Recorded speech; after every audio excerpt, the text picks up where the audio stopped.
Margot. Bonjour Chloé. Salut à toutes et à tous. On se retrouve sur Heidibel, le podcast qui donne la parole à celui qu'on ne voit pas. Aujourd'hui, on est en compagnie de Andrea. Bonjour. Du coup, on a l'habitude au début du podcast de demander à l'invité de se présenter. Ok. Vous-même, comment vous le voyez? Ok. Bonjour, je suis Andrea, je suis psychiatre au centre expert schizophrénie sur Charles Perrins. Parfait. Donc aujourd'hui, on se retrouve pour un petit podcast court pour répondre à quelques questions sur la schizophrénie. Est-ce que tout d'abord, vous pouvez nous dire qu'est-ce que c'est la schizophrénie? Vaste question. Oui. La schizophrénie, c'est une maladie mentale. Une maladie, déjà, c'est la dysfonction d'un organe. Dans les maladies mentales, ce qui dysfonctionne en priorité, on va dire, c'est le cerveau. Et du coup, chez les patients schizophrènes, c'est surtout ce qui est connexion cérébrale qui est dysfonctionnelle finalement. Et du coup, comment ça se manifeste? Quels sont les principaux symptômes de ce dysfonctionnement? Alors la schizophrénie, c'est une maladie qui va évoluer à partir à peu près de l'adolescence ou l'âge du jeune adulte, en majorité en tout cas. Et c'est des symptômes qui vont se manifester par trois grands champs. Les symptômes positifs, les symptômes de désorganisation et les symptômes négatifs. C'est-à-dire, dans les symptômes positifs, on va retrouver ce qui est un peu le plus connu, j'imagine, dans la schizophrénie, c'est les hallucinations et les idées délirantes, qui peuvent être de plusieurs types. Les hallucinations, déjà, c'est tout ce qui est dans les cinq sens, donc ça peut être auditif en majorité, mais aussi synesthésique, visuel, par exemple. Ensuite, on a les idées délirantes, donc là encore, il y a beaucoup de mécanismes ou de thématiques. Il y a les idées délirantes de persécution, par exemple. Donc on va mal interpréter les regards des autres avec l'impression qu'ils nous suivent, qu'ils nous surveillent, par exemple. Ou les idées délirantes mystiques, ou plein de thèmes qu'on peut imaginer. Ensuite, il y a les symptômes de désorganisation. C'est quelque chose qui peut beaucoup empêcher la communication des patients qui ont une schizophrénie. Et c'est surtout une désorganisation des pensées ou du discours. Donc on ne va pas forcément comprendre la logique qu'il y a derrière les phrases qu'ils expriment. Et enfin, il y a les symptômes négatifs, qui sont les moins bien traités, on va dire, par les traitements, mais qui sont les plus handicapants peut-être, et où on va retrouver tout ce qui est pauvreté du discours, pauvreté des pensées, apragmatisme, donc une perte de motivation, des difficultés à initier les journées, à initier toute action en fait, à initier aussi les soins d'hygiène, les relations sociales, donc on va retrouver un isolement social. Donc c'est tous ces symptômes-là finalement. Okay. Et est-ce qu'il y a différents degrés dans la schizophrénie? Et si oui, comment ils se manifestent? En effet, il y a différentes sévérités, un peu comme dans toutes les autres maladies finalement. Il y a des patients avec schizophrénie qui vont avoir une famille, qui vont avoir un travail, qui vont réussir à avoir une vie sociale. Et d'autres qui vont être beaucoup plus empêchés, beaucoup plus handicapés dans leur vie quotidienne. Donc la sévérité des symptômes, on le voit surtout dans le retentissement finalement au quotidien. Et comment est-ce qu'on peut la diagnostiquer, la schizophrénie? Dans les maladies psychiatriques, c'est une des dernières, je pense, spécialités médicales où tout ce qui est diagnostic et prise en charge est essentiellement clinique, donc par un examen clinique. Il y a très peu d'examens complémentaires comme les imageries, les biologies qui peuvent nous aider à faire un diagnostic psychiatrique finalement. Enfin, on peut faire les diagnostics différentiels, mais on ne peut pas faire de diagnostic psychiatrique en faisant une prise de sang à un patient.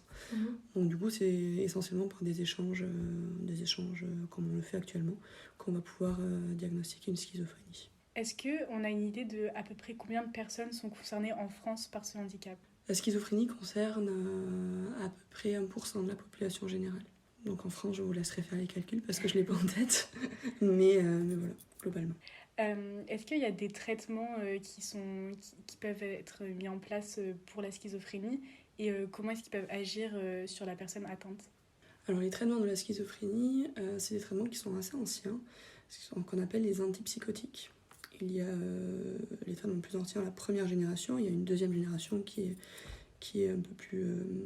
qui entraîne un peu moins d'effets secondaires qu'on utilise en priorité. Et dans les antipsychotiques, il y a une dizaine de traitements, facilement. C'est des traitements qui permettent de traiter notamment tout ce qui est symptômes positifs et la désorganisation en priorité, et qui peuvent être assez efficaces là-dedans. Et en fait, on va traiter par les neurotransmetteurs, donc c'est des petites molécules qu'on a dans le cerveau qui sont déficitaires ou qui sont suractivées, on va dire, dans la schizophrénie. Et c'est à partir de ces mécanismes-là qu'on va essayer d'impacter la schizophrénie. Ensuite, on peut aussi mettre en place, il peut y exister des comorbidités thymiques chez les patients qui ont une schizophrénie, notamment avec des symptômes dépressifs. C'est des personnes qui peuvent avoir un risque, par exemple, de décès par suicide. Il y a beaucoup de tentatives de suicide et d'idées suicidaires chez les patients qui ont une schizophrénie. Et du coup, en parallèle, on peut souvent associer des antidépresseurs. Une idée reçue qu'on peut avoir peut-être sur la schizophrénie, c'est que ça engendrerait un dédoublement de la personnalité. Dans quelle mesure c'est vrai et ça peut arriver ou pas? Alors en effet, c'est une idée reçue qui est fausse. La schizophrénie n'engendre absolument pas de dédoublement de la personnalité. Je ne sais pas exactement d'où ça vient, ce stigma, mais peut-être des idées délirantes ou des hallucinations, mais il n'y a absolument pas de double personnalité chez un patient schizophrène. D'accord, donc c'est une pathologie totalement différente.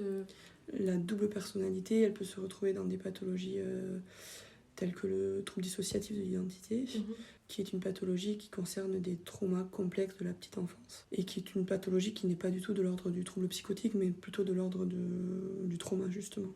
D'accord. Donc ce n'est pas... Alors chez les patients schizophrènes, on peut retrouver des antécédents traumatiques. C'est souvent des patients qui peuvent avoir vécu des traumas dans l'enfance. Et d'ailleurs, un des autres stigmas justement de la schizophrénie, c'est leur dangerosité. C'est beaucoup plus des patients qui ont subi eux-mêmes des violences et des traumas, que ce soit dans leur enfance ou au cours de leur vie, que des patients qui vont eux-mêmes infliger des violences.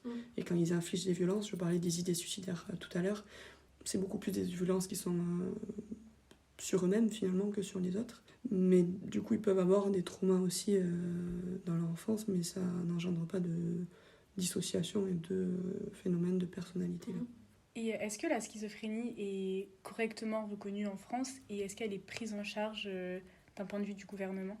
Alors la prise en charge des patients schizophrènes, elle se fait notamment par les psychiatres du coup dans les hôpitaux psychiatriques ou en ambulatoire par les psychiatres libéraux. Elle est reconnue par le gouvernement, je pense, dans le sens que c'est un handicap. Et que ça engendre tout ce qui est dossier MDPH, la H, la RQTH, quand il y a des difficultés au niveau professionnel. Est-ce qu'elle est assez reconnue? C'est toujours la difficulté avec les maladies psychiatriques. C'est quand même des maladies qui sont anciennes, mais la psychiatrie, c'est une spécialité qui émerge encore et où il y a beaucoup de recherches.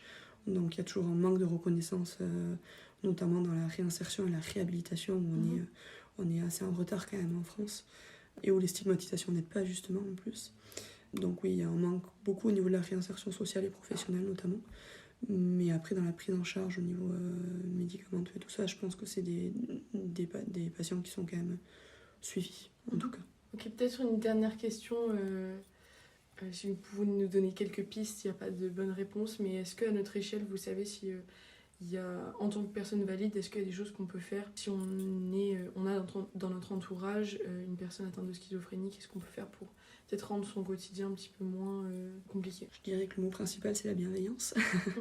Et au niveau de la société, ça serait la déstigmatisation aussi. Le mot schizophrénie revient beaucoup dans les médias.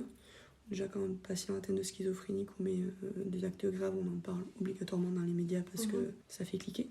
Mais surtout, on en parle dans les médias aussi. On entend souvent le mot « la société devient schizophrène », par exemple.